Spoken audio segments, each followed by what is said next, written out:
Libra, hello there, my beautiful friends. We're going to do your general tarot reading for late December 2025. Thank you so much for joining me today. You know I appreciate each and every single one of you. So let's get right down to business, as always, and start you off with an oracle card here, just so we can dip our toes in the energy and see what's happening for the lovely Libra collective. I hope you're all doing fabulous and fantastic, my friends. Let's get it going here. My guide, spirit team, talk to me. What do we got for the beautiful Libras in late December 2025. We're in a festive mood around here this week, and Kyle Claus has come to town. So let's see what we have. What energies, messages, insights can we take a peek at? And yeah, we're going to take a real quick look at this first card. Then we'll get into the full reading itself. And at the very end, I'll pull you a bonus card from the Shadowland Tarot, just to see what might be in the shadows or what shadow work you can lean in on, which is always interesting. But let's get it going here. Let's rock and see what we got for Libra. Late December, naughty or nice, what's happening here for my good friends? There we go. So we got the Fool energy, which isn't a bad thing. Now, this is an oracle deck. It's not a tarot deck. But whenever this card comes out, it literally embodies the same energy that the Fool card does, which is usually a good thing for Libras. That's actually an energy that works pretty well with yours. Now, before we fully dive into that, if you're new here, I'll be speaking about the December subscriber surprise towards the end, so you might want to check that out. And also, if you could kindly illuminate that like button by tapping it right on its third eye, I'd greatly appreciate it. But enough of the promo, back into the reading. Let's talk more in depth about this card. So as you can see here, we have this feminine figure kind of dressed up like a jester, and down at her feet, I'm not sure if you could tell, but there's little renditions of the Fool cards. Like, we got 3 or 4 different versions. So I see this card, I think Fool. Now, the good thing about the Fool, it's the first of the Zodiac, or the tarot cards, actually, and also the Zodiac. Some people also link it to Aquarius, but I'm a big believer that the Fool is mainly Aries energy. It's about initiation. It's about action. It's a very fresh, optimistic, charged up type of energy where it's like, yeah, I'm going on this adventure. So I like it. There's a certain anticipation whenever I see this card. But there is also a downside. Even though it is fresh and optimistic and joyful, the downside to the Fool card is that it could be very spontaneous. Now, spontaneity is not always a bad thing, but sometimes the Fool is shown walking off a cliff in other versions of the deck. So it's like, all right, just be cautious. Like, Spirit might be giving you the thumbs up green light about something, but it's like, but don't rush in too quick, or don't rush in too hard. Like, there's an energy here of like, look before you leap. So I'm not sure if that makes sense with whatever it is you're going through, but the Fool is an energy that's prone to rush in. So we're just going to let that card chill right there. She could take a chill pill. Let's get into tarot. And yeah, I always say that first card, it doesn't make or break the reading. It's just a little footnote. So let's get you 3 tarot cards in the upright. Then we'll get into that intuitive juiciness. Shuffle it up one time here for the beautiful Libra collective. What do we got? And while we get this deck shuffled up and ready to go, let's talk about last week's reading. So it was pretty wound tight last week, and it didn't necessarily have to be your energy, but the reading was titled They Are Nervous, and it did feel quite on edge. Now, for some of you, could have been someone else you're dealing with where their energy was like spiking and maybe you were feeling it. Sure. Could you have been on edge about something? Absolutely. Could have been both. Sure. But to me, it just felt super tense and very much in its head. So we're going to see what shows up this week. As you know, energy is very fluid, never set in stone. So only take this how it hits for you, because we could be seeing your vibe or somebody else, right? Let's get it going. 3 cards for the lovely Libras. In late December, what do we got? What do we got for our good friends? Page of Swords. Huh. Okay. That is one of your power cards, but what is it watching? What is it observing? That's a big vibe I'm getting here with this Page of Swords. Like, all right, who or what is under the microscope is the big question that I think we can aim to answer throughout this reading. Let's get a couple more. It could just be you. Got the Devil. Don't get freaked out about it. Okay. I mean, it is technically the Zodiac season that we're moving into. Let's get one more. Thank you. And 9 of Swords. It's like, I can't help but look. I can't help but think about this. Like, that's a big energy that's coming through here. Let's go through. I'll give you some of the classical meanings and archetypes. Then we'll get into that juicy intuitive stuff. But at first look, first glance, believe it or not, there are a lot of energies here that you can work with, because it's an air-heavy reading, and you are an air sign. Right? We got the Page of Swords and the 9 of Swords. So even though if the energy isn't ideal, who knows how it's going to turn out when we start clarifying, it's like you can work within it. or you can work with it. That's the one thing I really like, especially about the air. Now, what does air represent in tarot or in divination?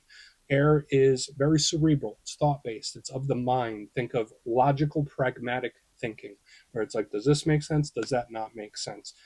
Air energy is extremely intelligent, very smart, and does tie in very closely to communication, talks, messages. We have earth in the center. And I will say this, the downside to too much air is that it can be a little too much in its head, or it could turn harsh and detached. So we do want to look at it. But in the center, we have this earth. Even though that devil card looks like fire and brimstone, it's technically earth energy, and it's grounded. It's planted. Now, the good thing about earth energy, it represents security, it can represent stability, it could represent home, family, it could represent work, money, finances. But the downside to too much earth is that it's inflexible, where it's like, no, I am not budging. So that's an energy we want to pay very, very close attention to, because that could be an energy that either has been around for a long time or will be trying to stick around. So let's go through and start building this out piece by piece. Position number one, we're starting with this Page of Swords, the Watcher of the Tarot deck, right? And we see him there. He's staring right over at that amethyst crystal, inspecting it like, yeah, that's a nice crystal, Kyle. I know it is. But the Page of Swords is one of your power cards. Not only is it one of your power elements, so when we clarify it, it could just tell us something that's coming towards you, the way you might be feeling, something you should keep your eyes on. Uh, all pages are students, all pages are messengers, and that's the same for this Page of Swords, where it's a fresh new energy, but this one's different than the others because it's much more defensive. It has its guard up. So I'm not sure if this is someone you're dealing with. Maybe you're a little defensive about something. It's a very cautious type of energy when I see it. Could sometimes represent communication problems, but as already mentioned, this is the Watcher of the Tarot deck. So whether Spirit's saying like, hey, Libra, keep your eye on this, or hey, Libra, watch out for this, someone's under the microscope, either a situation or a person, whether you're watching, they're watching, maybe it's a mix of both. There's like this observing when this card shows up. So we want to take a look at him, and it is cautious. Moving to the middle, though, we have the devil, and we want to take very good care to not be alarmist about it, right? Because there's a lot of good things that this card could be, believe it or not. I'm not saying the devil's good. For some of you, this could just represent a Capricorn or a Capricorn placement with you or somebody you're connected to. Capricorn gets this card due to the goat symbolism, and technically, at the time of this reading, we are moving into Capricorn season. So when we clarify it, it might just tell us something about the season itself, or something that may pop up, or something you should keep your eyes open for. So maybe it'll be a warning. But the devil does also have a long laundry list of potential problems or issues. So I'm just going to list a few. We're not going to be fear mongers here. I'm going to give you the good as well. Now, the devil, it could be toxicity. It could represent jealousy. It could represent obsession. It could represent hyperfixation whenever we see it. And again, no judgment here to anyone that may be watching. Okay? I'm just giving you some of the potential meanings. This is a card of addiction. The devil represents things, situations, thought processes that we've been dealing with for a long time or will stick around a while. This is an energy that once it gets under your skin, it's there for quite a long time. So we do want to take a look at it. The good side is anything financial, work, and business. So if you've been having some issues with work, business, and money, this is actually a really good card for you. The Devil 666, monetary, material world type of stuff. This is closely tied to the world around us. So it's great for money. So big silver lining there for you. We'll look at him further. Now, it's just odd to me how like the page is looking this way while the devil's coming in the other way. I'm not going to be an alarmist. We're not going to be an alarmist. Moving to the back end, we do have the Nine of Swords. And you see him there, he's stressing out. I always say this is one of the cards in tarot. You don't need to be an expert to understand it. I believe you did have it last week, or at least the energy of it. So we're going to cast this in a couple different lights. Of course, it could be overthinking. It could be stressing. It could represent thought loops. It could represent having issues sleeping. You might be having some funky dreams whenever this shows up. Now, the good positive of the Nine of Swords, because there is one, every card has one. To me, it does tie into intuition and energetic sensitivity, which I've been seeing in all the air signs this week as well, where your energetic sensitivity could be heightened. So keep that in mind. You might be feeling some things that aren't necessarily yours. But yeah, when we get this combination of cards, Page of Swords, the Devil, the Nine of Swords, it's something we most definitely want to dig deeper on. So let's do it. I want to dive deeper. Let's jump in and clarify. Okay. Let's get a good shuffle here. What do we got for Libra? What do we got for our Libra friends? And yes, this is where I go intuitive with the message, which means I just tell you how it feels to me. So feel free to do further research or rely on your base knowledge of tarot, because as you know, every single reading is about the reader's interpretation, and I'm just giving you mine. Let's go in on the page. Oh, and yes, if you're a reader yourself, please feel free to play along. That's why the box is here. If you're feeling any messages you want to give to Libra, you could drop it in the comments. I don't mind at all. Okay, why is the Page of Swords here? Why is the Page of Swords here? Good. Okay, it's like checking on progress. That's a big thing. All right, so we have the Eight of Pentacles in the upright. There is this observation going on. There is. There is. Not sure if it's you, not sure if it's someone else. It's like I'm keeping a very close eye on this. I'm keeping an eye on how this energy is moving. So again, we're not being alarmist about it. We're not going to try to freak anybody out. But to me, it's like I'm watching while this energy works. I'm watching to see what it does. I'm watching to look for improvement. I'm watching to see what it's doing. Literally, that's how it feels to me. So for some Libras, maybe you're a bit more of an energy getter, or not an energy, attention getter than you usually are. But the Eight of Pentacles also ties into work and business. So this could be a good thing for some of you, where it's like I'm catching their eye, or they're paying attention to me. That's what I like about it. Now, the Eight of Pentacles, aside from work and career, I like it because sometimes it could be an energy that's mended, where it could be fixed. So, like when I see the Page of Swords with the Eight of Pentacles, there's something I'm approaching with caution and hope, where it's like, all right, this could be fixed. This could be fixed. I like that. That's a good thing. So we got the watching, we got the optimism. That's a good place to be. But this observational energy, or there could just be a situation or something that Spirit wants you to just watch the progress. Keep a very close eye on it as the energy moves. Effort is a very big thing as well. How much effort is going in?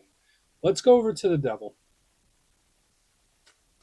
It's a very nuanced reading this week. I mean, for some Libras, you might just be minding your own business, right? Like with the Page of Swords, Eight of Pentacles, just doing your own thing.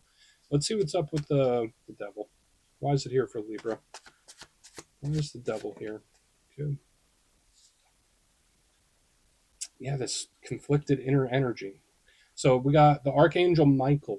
Okay, so for any of you that know much about Christian faith, when you have the Devil and the Archangel Michael, these are energies that clash, right?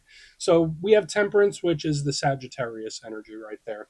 And we're coming out of Saggy into Capricorn. That's a big transitional energy for a lot of Libras, where once we fully cross into Capricorn season, there's going to be a big vibe shift or change, which I think is great.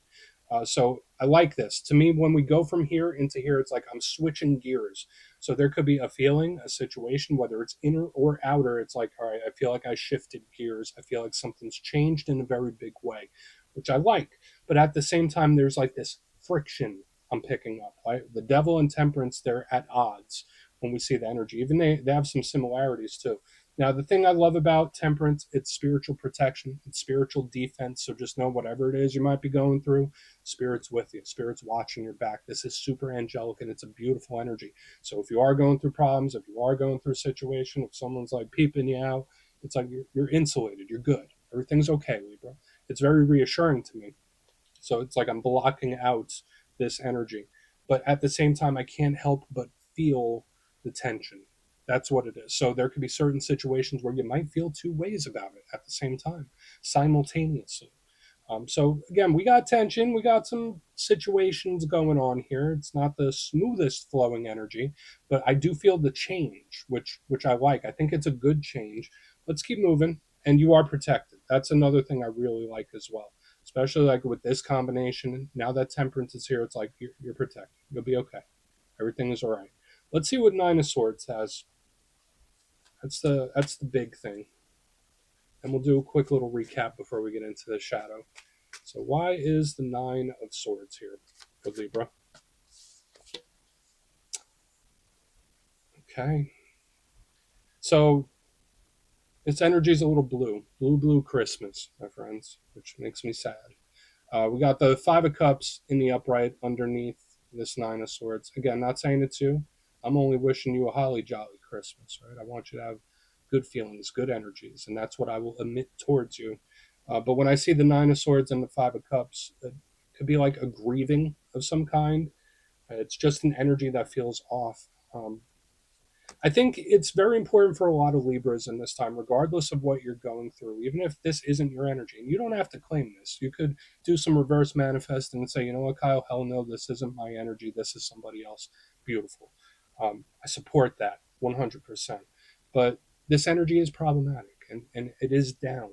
I think it's super important for you to be very kind to yourself in this time. Self love, self care. Don't beat yourself up about things, especially stuff from the past, especially stuff that's out of your hands. The Five of Cups is the River of Tears, but the one thing I like about it all, even though we got these problems and these situations and these little warnings showing up, because there are warnings in this reading, this tells me that it's temporary. Okay, so I was getting nervous with the Devil because that sticks around for a long time. But when I see the Nine of Swords with the Five of Cups, it's like you ever have yourself a good cry and you feel better afterwards? That's kind of how this feels to me. So if you've been building up some feelings or there's something that's just not been sitting right for you, when I see the Nine of Swords and the Five of Cups, it's like you got to let it out. Like you got to have a nice, good old cry, good old fashioned cry. I don't know why I'm getting so specific about that. Um, but there's some warnings in the energy, but it doesn't totally sink everything. Someone's in the feelers, right? And it does happen sometimes at this time of year. So I'm sending beautiful positive energy to anyone that might be feeling like that. Let's go through and do a quick recap. Then we'll get into the shadow card. There is some tension. There are some warnings here this week, but it's okay. Energy is always flowing. If you look in the box here, position number one, we got the Page of Swords with the Eight of Pentacles in the upright. So there is some observing going on. There's a situation where it's like, I'm going to see if I can fix this, or we're going to see if we can make this work. It's an energy that's doing a lot of observing. So for some of you, you might be under someone's microscope. They're watching what you do, how you react. For some of you, maybe you're keeping an eye on something. Like, let's see how this energy goes moving forward. Let's see if there's any improvement here. In the middle, we have the big tension spot. We have the Devil with the Temperance card, Archangel Michael. The energy does seem a little stuck and it does seem to stall out there. There's like this big tension where there's like really great energy and really rough. The most positive thing I like about this is there is energetic spiritual protection for you, available to you and around you right now, which is great. But at the same time, I can't help but feel this tension. Now, that will shift. There will be a change. And it's like I feel like I'm shifting gears and it's moving in a good direction. But it's like on the back end, we have this emotional flushing with the Nine of Swords and the Five of Cups. So sure, there are warnings here. There are some difficulties in the energy, but I feel like it needs to be flushed. It needs to be processed in a way. Yeah, the Nine of Swords, Five of Cups, it's like having a good old-fashioned cry or release of energy. So again, not saying it's you. It could be someone else if they're really in their feelings. So please do with this what you will. Take a screenshot if you want to look into it further. Let's see what's in the shadows. Okay, let's get a good shuffle here. What do we got for the lovely Libras, please? And yeah, I always like to pull one shadow card at the very end just to see whether it's something within you or something you don't quite see. Shadow cards don't always have to be a challenge. They could be a good thing too. So let's get you one. And yeah, if you made it to this point in the reading, please feel free to check out channel memberships. I'll put a link for it in the comments below. It's a beautiful way to support the channel, and I have much love for all my channel members. Okay, let's get this shadow card out here. Maybe we'll get a silver lining, right? What do we got for Libra? A Seven of Swords. Okay. So this is, in the good sense, the Seven of Swords is a card that belongs in the shadows because it is literally a shadow card from a shadow deck. Now, in its most positive sense, it just represents something that's not on our radar right now. So whether it's a feeling, an emotion, or something, or how is this going to go, how is this going to shake out? In the positive sense, the Seven of Swords is like, all right, you will know when it is time, or it's an energy that just seems like it's off the radar. So again, very important in this time. Cautious, kind, self-love, self-care. You are protected, even from this in the shadows. But, big but, the Seven of Swords is an energy that is not super trustworthy. So there is someone, something, a situation that is very much worth keeping a close eye on here.